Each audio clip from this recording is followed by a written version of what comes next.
हज 2026 के ताल्लुक से एक अहम खबर है। सऊदी हुकूमत ने प्राइवेट टूर ऑपरेटर्स के लिए नई गाइडलाइन और कानून को सख्त कर दिया है। पिछले साल कई हजार प्राइवेट मुसाफिरों को हिंदुस्तान से हज को जाना मंसूख कर दिया गया था। इस ताल्लुक से हुकूमत हिंद के तहत रजिस्टर्ड शुदा टूर ऑपरेटर्स की तंजीम कर्नाटक हज ऑर्गेनाइजर्स एसोसिएशन ने एक प्रेस कॉन्फ्रेंस में हज 2026 में जाने वाले तमाम आजमीन के लिए एक अहम जानकारी दी है।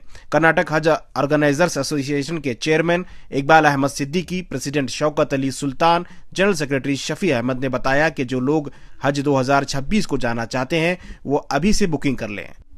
तंजीम ने यह भी कहा है कि मरकजी हुकूमत से रजिस्टर्ड शुदा टूर ऑपरेटर्स के पास ही बुकिंग कराएं।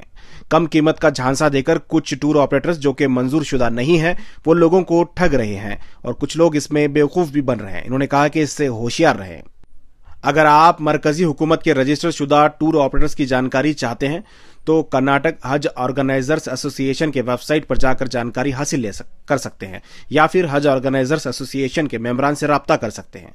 आपको बता दें, दो तरह की रजिस्ट्रेशन है। एक टूर ऑपरेटर्स जो कि मरकजी हुकूमत के तहत रजिस्टर शुदा होते हैं, जिन्हें मरकजी हुकूमत प्राइवेट टूर हज के लिए अलॉट करती है। एक कोटा होता है जिसके तहत वो भेजते हैं।